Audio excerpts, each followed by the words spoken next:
Thank you all for joining into tonight's Planning Zoning Board of Appeals hearing. It's a special meeting of the Zoning Board.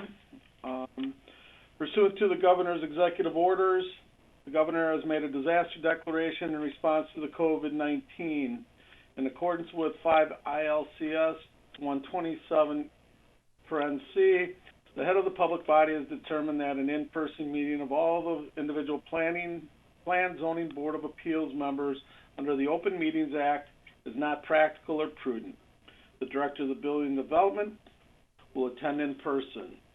The Plan Zoning Board of Appeals and members of the public may continue to attend the meeting virtually via Zoom, as attendance in the boardroom is not feasible. See participation instructions at the bottom of the agenda. Public comment may be emailed to Director of Building Development Peterson at least 2 hours prior to the scheduled meeting. Said email will be read by a representative of the PZBA at said meeting or otherwise placed into the record. If you have not done so and you are going to speak on any of the matters this evening, we will ask the chair, when we get to that point, we'll ask that you identify yourself and be sworn in as a matter of procedure. With that, I would like to call the meeting to order at 7:03 p.m. on April 1st. The first order of business we will need to do after we do the roll call is select the chair pro tem, as our chair is not able to participate. Jen, can you please call the roll? Commissioner Kempa. Here. Commissioner DeGraff. Here. Commissioner Taman. Here. Commissioner Patel. And Commissioner Mellon. Here.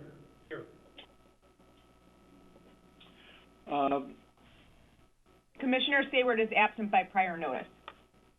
As such, we do have a quorum tonight, so we can conduct business under the zoning board with 4 members present.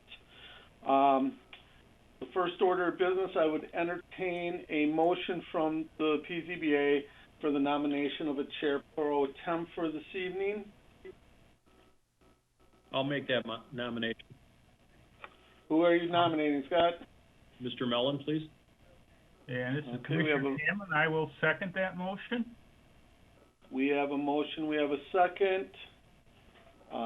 Any other nominations? Okay, hearing none. Jen, can you please call a roll?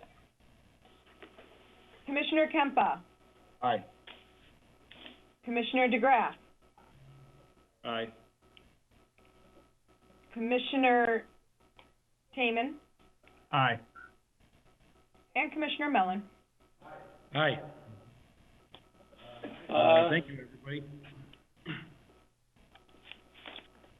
Appreciate the opportunity to serve again in this capacity. So let's go ahead and move on with the rest of the meeting. The first item, or the next item on the agenda is the approval of the minutes from the January 28th, 2021 PZBA regular meeting. Are there any comments, changes, or corrections to the minutes as presented? I have no changes, so with no changes, can I get a motion to approve the January 28th, 2021 minutes as presented? I'll make the motion to approve. I'll Commissioner second it. Kempa. I'll second it, Commissioner DeGraff. Okay, roll call. Roll call. Commissioner Taman. Abstain. I was absent last month. Commissioner DeGraff. Aye. Commissioner Kempa. Aye. Chairman Pro Tem Mellon. Aye. The minutes pass with a 3-0-1 vote. Next on the agenda is old business. We have no old business. So moving on to, new business. We have, one case before us today. It is, ZBA 21-02V. The applicant is Matthew Winterhalter, 305 Lancaster Road in Prospect Heights. The description of the request is, there's two variations, we'll be reviewing tonight. One is to section 5-2-3 of the code, which requires that the shorter lot line be considered the front yard, in favor of the longer lot line on Lancaster. And the second variation is to section 5-6-1, a rear yard variance of 20 feet, assuming approval of the redefinition of the front yard lot line in the first variance. Director Peterson, do you want to, take us away on this one? Yes, thank you very much, Chairman. This evening, the request is for on a corner lot at the corner of Willow Road and Lancaster. The owners, the Winterhalters, who I see are participating here in the meeting, and their architect, have requested, these two, variations.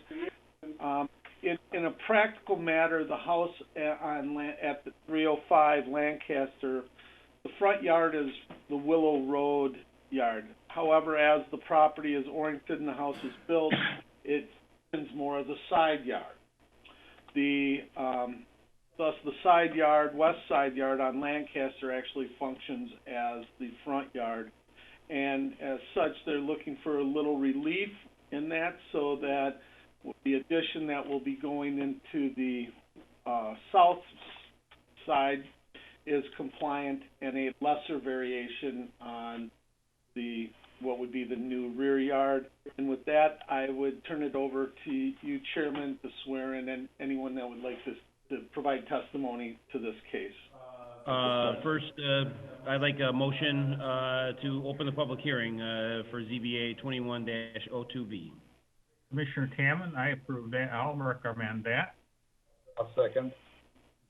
Jen, roll call vote, please.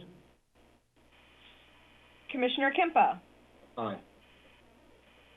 Commissioner Taman, Aye. Commissioner DeGraff, Aye. and Chairman Pro Tem Mellon. Aye. Mr. Winterhalter, do you have a presentation you'd like to make tonight, or is there someone that you'd like to have speak on your behalf? Yeah, I can kind of introduce the project, and then I'll probably turn it over to Adam when we talk about the art. Okay. Before you get started, do you swear that the testimony you're about to give will be the truth, the whole truth, and nothing but the truth? Yes, sir. Can you state your name and address for the record, please? Matthew Winterhalter, 305 Lancaster Avenue, Prospect Heights. Thank you, sir. The floor is yours. All right. Well, thank you, everyone, for taking the time to listen to our proposal here. We've been residents of the community here for 11 years now, and have always looked to adding onto our house. It's become more of an issue lately with my mother not being able to go upstairs anymore. We'd like to create a first floor bedroom and bathroom for her to access. Also have a classic car that's been at her place for some time as well. So this addition also has a garage to house that.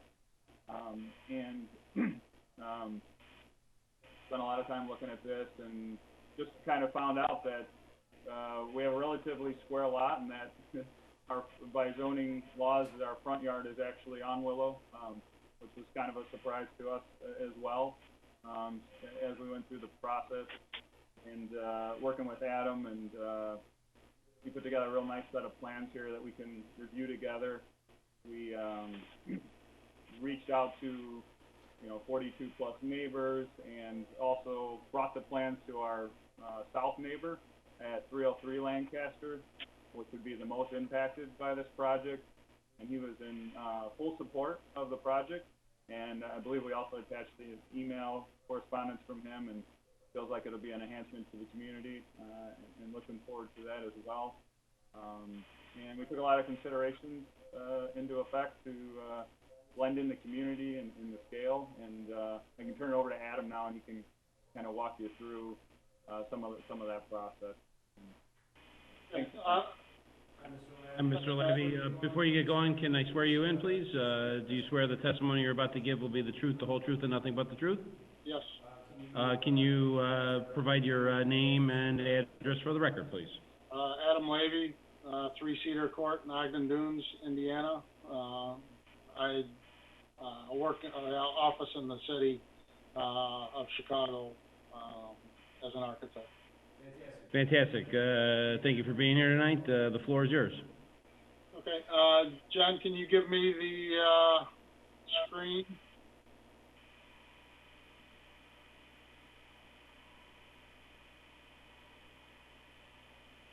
Go ahead, Patrick. Oh, okay, hold on.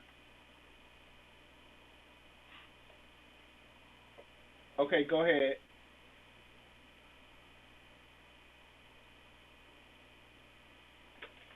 Okay, I'm going to start in reverse here a little bit. This is the plat of survey. The subject property here is at the corner of Lancaster and Willow Road, which is here, and I'm not sure if you can follow my cursor a little bit, but so the long dimension of the lot is actually the frontage on Lancaster and not Willow. By rights of the zoning ordinance, the front yard would be on Willow. Within the zoning map, the subject property is located here. It's kind of a bridge neighborhood. You know, the boundaries of the town are actually the bounding streets of this neighborhood. So it's really kind of a bridge neighborhood. So the neighborhood within its bridge structure creates the context for which all of these houses that front Lancaster appear. So contextually, you can see an aerial of that property, Willow and Lancaster being here. That view, you can see the front of the house is pretty dominant towards Lancaster. The driveway is on the south side of the property, making this impossible to create that third car garage, and really an effective addition if we utilize the frontage on Willow.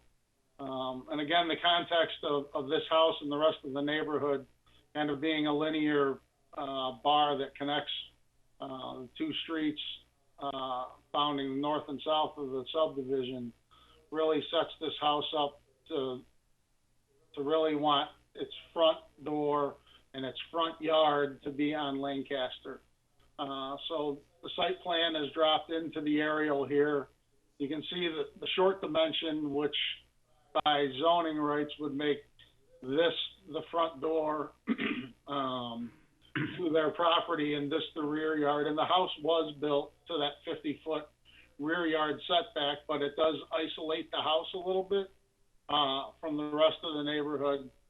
Again, you've got houses that are orientated with a longer bar facing this Lancaster Avenue. So this house, when you have larger driveways and larger garage door openings, are all oriented on Lancaster. So, you know, the side elevation is rather plain. The entry on the other side of the neighborhood, you can see, has a very similar context to what's created from the north side. So our site plan, again, creates or is asking for the front yard to be defined as the 153-foot dimension rather than the 131.8 dimension, which would define this as a rear yard. And we're looking to get a variance to shorten that rear yard to 30 feet. The extensions that are within that setback are only a one-story screened-in porch and some deck structures. and then we would maintain, if that variance is granted, we would maintain a side yard, that is greater than the 15-foot required interior side yard to the neighboring property. There is a healthy stand of trees, here and within this easement. So the property has a fairly nice secluded nature to it. To complete that kind of courtyard feel, we are asking to erect a fence here within the property line itself. But that's really kind of the context of the architecture. From a scale standpoint, we're not building any higher than what the original structure was. And also, you can see taking great care not to add a third car garage fronting the property, so that you have this motor court, which is kind of the classic car type garage, where you can pull it out, and it's separate from the rest of the cars that may be stacked on the driveway itself. In the back portion, this is a recreation area, and then a bedroom, bathroom, and screened-in porch. And on the second floor, there's a loft area that looks onto the recreation area, and a balcony over this, or a terrace over the screen porch. And that pretty much explains the architecture. And if anybody has any questions, I'd be happy to answer anything, and I can pull up any of the exhibits as needed. Okay, thank you, Mr. Levy, appreciate it. Is there anybody here tonight on this meeting that wishes to speak to this matter? Do we have, how do we know how to raise? Chairman, what I would suggest is if the folks have the ability to raise a hand on the screen, if not, because there's only a handful of folks on the call, if someone would like to unmute themselves and request to provide testimony, we could also do it that way. Fantastic. If there's anybody here, feel free to unmute yourself and maybe turn your video on, raise your hand, and we'll allow you to speak here on to this matter. Okay, without anybody else requesting to speak to this matter, I'll open it up to my fellow commissioners for comment, questions, and discussion. This is Commissioner Kempa. This is a question for Director Peterson. By granting the first variance, would the existing structure be in any way non-conforming? Yes, and that would be the yard, the east yard, which would be the proposed new rear yard. Our code requires a 50-foot rear yard by code.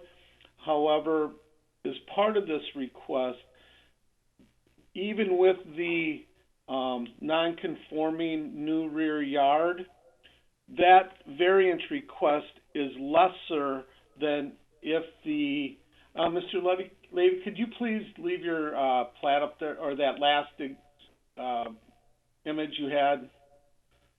I think it's easier to explain. I think they took the screen back.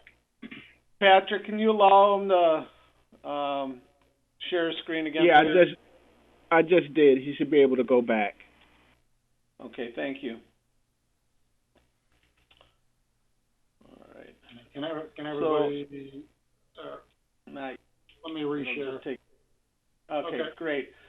So currently, even with that east yard, which will be the new proposed rear yard, the variation request of 20 feet still allows approximately 30 feet of green space between the improvements proposed. If that was not granted and we continued to use the rear yard as the south where the new addition is going, that variation would actually become almost a 33-foot variation and only leave 17 feet of green space. And then the carport extension into it. I have, and that is something that the applicants have expressed, if the first one doesn't get approved, they would be seeking the full-size variation, and in checking with legal, because it is noticed, and it is legal for them to do that. So staff would be inclined to support the variation, as it is the lesser of the two that could happen, that could be considered. I understand. Thank you. You're welcome. This is Commissioner DeGraff. Director Peterson, clarify this. If the builder originally would have built the house to the 40-foot setback on the north elevation, so they would have shifted the whole house north, there is a hardship right now for them, because obviously they had no control when this house was built. Is that my understanding? That is correct, because if you look at the Willow Road frontage, the building line that's 40 foot, the house was built 10 feet south of that line, which they could have had a 60-foot rear yard, not a 50-foot. Thereby, even if they wanted to put a deck on the back of the house as it exists today, with that south property to the south there, they would have required a variation. So the house was built in a very restrictive manner. Thank you. That definitely answered the question. Thank you. So also, I'd like to add too, with the garage being placed on the south side, and I may have touched on this a little bit, that it wouldn't allow for a third car ever to be added with its position. If the house was flipped with the garage located on the north, we would have been able to build this addition in a somewhat rotated fashion on the north end of the building, on the north end of the site. But given the garage orientation, that was impossible. Thank you. Director Peterson, this is Bruce Mellon. Do you recall, or do you know in your research on this one, if the subdivision was created before or after Prospect Heights was incorporated? Give me 1 second, please. I got to pull up my document.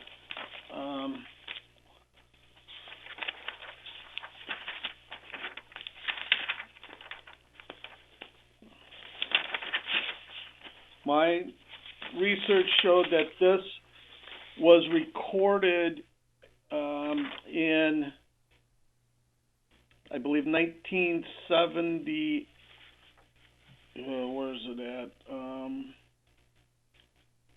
Excuse me, my mistake. It was recorded in 1966, I believe. And I'm trying to get a bigger image of it at here. Hold on, please. Would that predate the incorporation of Prospect Heights? The city of Prospect Heights was incorporated in 1976. Okay. So yeah. This is Commissioner DeGraff. In my journeys when I was driving through the subdivision earlier in the week, I believe it was the address of 201 Lancaster, which is all the way at the end of the south of Lancaster, where at the end of the subdivision. They almost have exactly the same situation that they're having here, and I believe didn't 201 at one time go in for a variance? No, the resident at 201 called and asked if he would be required to he'd have a similar situation. The only difference between the two lots is that if you look at this image, at 201, his garage is on the right-hand side, which would be oriented to the front yard, and he would have a little bit more room to put on a third car garage or an addition there. But you're correct that the orientation, otherwise, almost the same conditions exist for that lot as well. Okay. But critical to that, again, is the orientation of the driveway being towards the corner and not the interior Correct. lot line. Okay. Excuse me, Mr. Mellon, I was able to find the recording date. It was 1979, which was 3 years after the city was established. Okay. Thank you, Director Peterson. Are there any other questions or comments from the commissioners or anybody else from the public that wishes to testify at to this matter?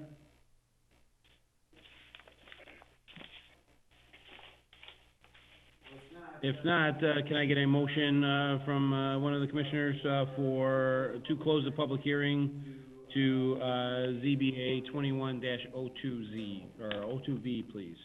Commissioner Tammon, I'll make that motion. Commissioner DeGraff will second. Jen, roll call, please. Commissioner Kempa. Commissioner Kempa? Aye, sorry. That's okay. Commissioner DeGraff? Aye. Commissioner Taman? Aye. Commissioner Pro Tem Mellon? Aye. Okay, Dan, what's next? Motion, If you had any other, and if you had any other internal discussion, it would be appropriate. If not, if there's no further discussion with the commissioners, you can call for a vote on the variation request. do we have to admit any evidence, including the emails that you received? Oh, thank you very much. We did receive two emails regarding this case. The first one was from an email from the resident, Mr. Winterhalter, from his neighbor supporting that at 303. That was Mr. Kubera. That would be entered into evidence as exhibit number 10. And then we had Mr. Winterhalter also submitted a letter he received from the neighbor, Miss Dowd, at 2660 Yarmouth Court in Arlington Heights, also in support of the project. That would be exhibit number 11. So first, should we take a motion to receive into the public record the staff review of compliance? Yes. Okay, so can I get a motion to receive into the public record the staff review of compliance of this application with the zoning standards as presented by staff this evening, and to make these standards a part of the official record for the application? I'll make the motion, Kempa. Tammon, I'll second that motion. Jen, roll call vote, please. Up for vote, Commissioner DeGraff? Aye. Commissioner Taman? Aye. Commissioner Kempa? Aye. And Chairman Pro Tem Mellon? Aye. And then, could I also get a motion to receive in the public record the two emails Director Peterson just described as Exhibit 10 and Exhibit 11, please? I'll make that motion. Second. DeGraff. Jen, roll call vote, please. Commissioner Taman? Aye. Commissioner Kempa? Aye. Commissioner DeGraff? Aye. Chairman Pro Tem Mellon? Aye. Are there any last comments from any of the commissioners tonight?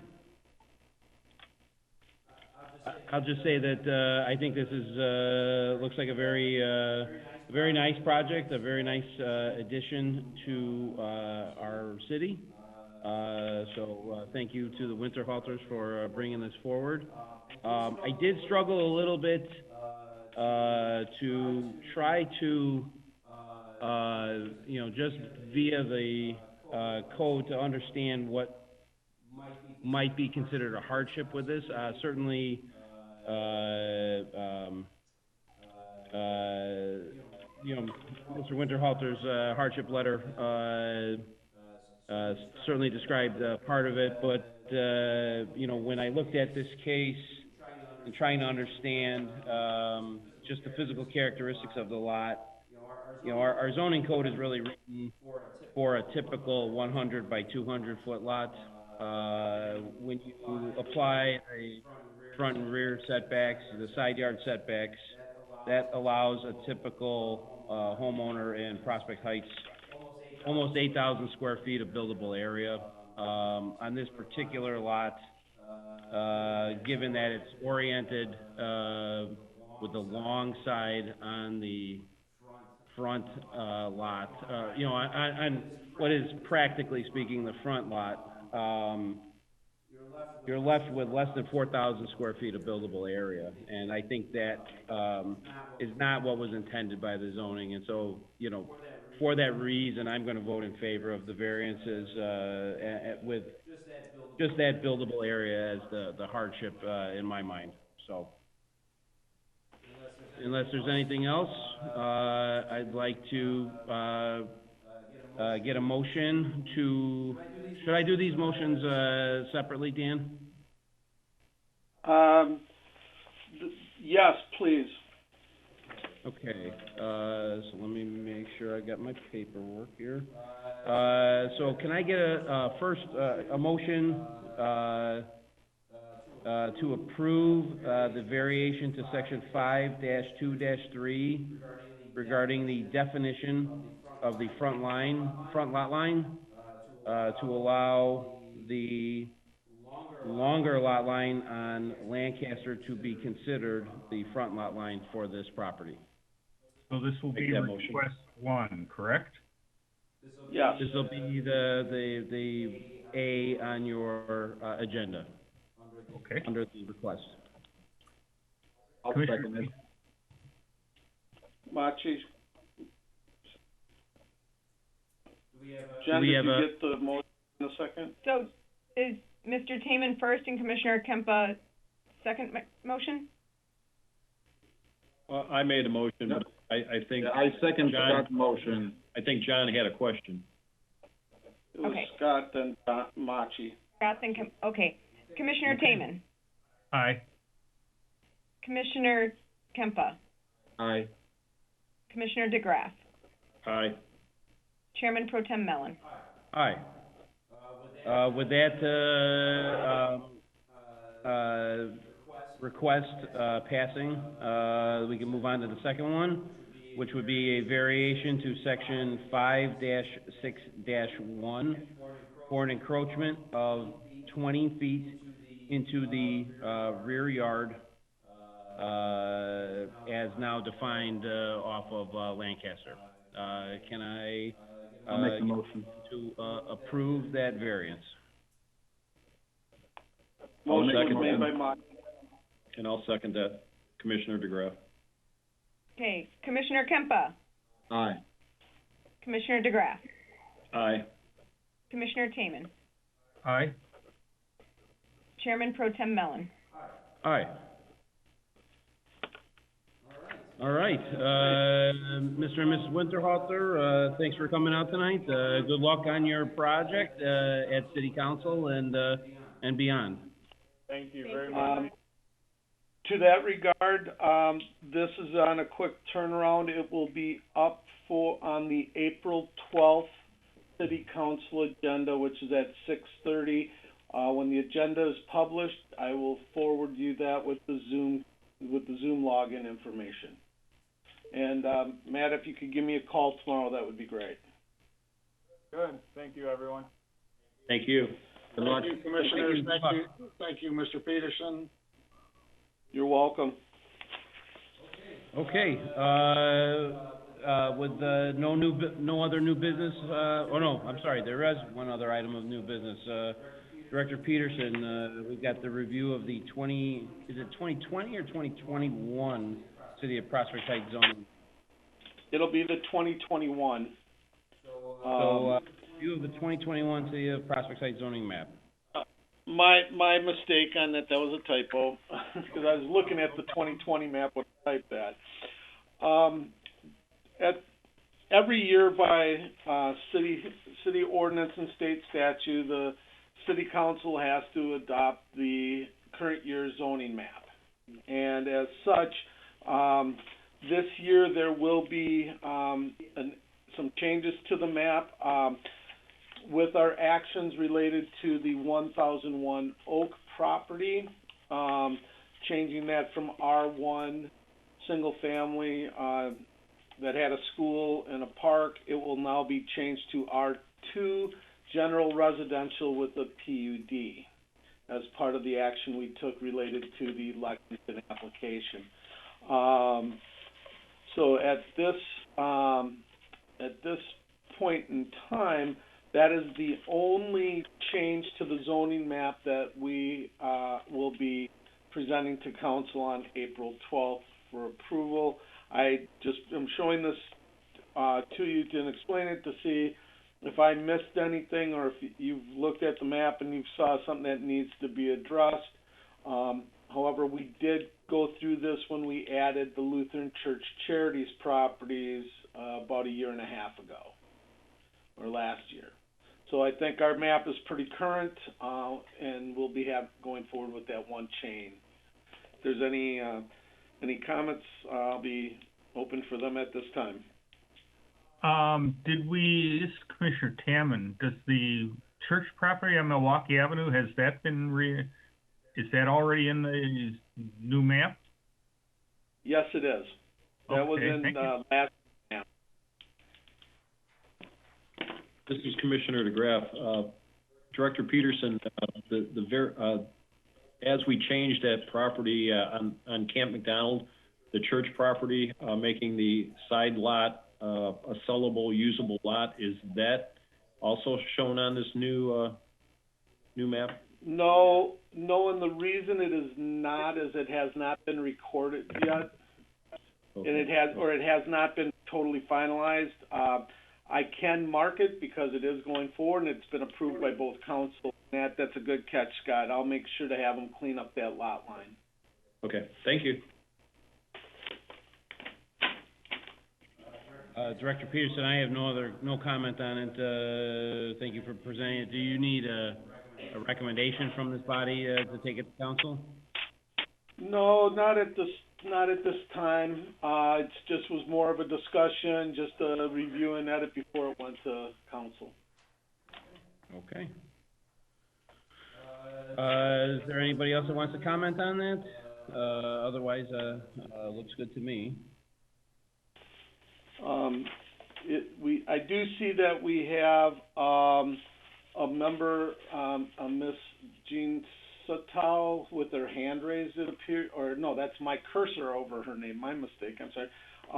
At this time, then it would be public comment on, any public comment that needs to be presented to the PZBA. Is there anybody here that wishes to speak before the PZBA on any other matters, zoning or otherwise related? With no apparent request for that, we can move on to the next item on the agenda. Director Peterson, we've got previous application updates. 25 and 35 Piper Lane, Connor Commercial, 1001 Oak Avenue, and 1250 South River Road. Thank you very much. Just a quick update. As you know, Connor Commercial Real Estate built the brand new 152,000 square foot Class A industrial building on Piper Lane. They finished up right before COVID hit last year and has, been this year searching for an occupant. We are in the They're in the final negotiations with an international telecommunications company that is looking to use that space for a warehouse and distribute, not a large distribution center, but a more warehousing, bring products and goods in and then shipping it to their other customers in the north central region of the United States. That particular entity would be looking at leasing about, starting out at $50,000, about a third of the building with potential to take half. So we should be getting final notice of that within the next couple weeks. So that's good news. Quick update on 1001 Oak Avenue. That is going forward through the TIF process. There was a joint review board that was established of representatives of all the taxing districts to recommend a TIF designation based on the redevelopment criteria of the TIF Act, and that's in process as we speak. Should the TIF be approved, then they'll be coming forward then with full engineering and full plans, and so we hope that that can get wrapped up here in the very near future.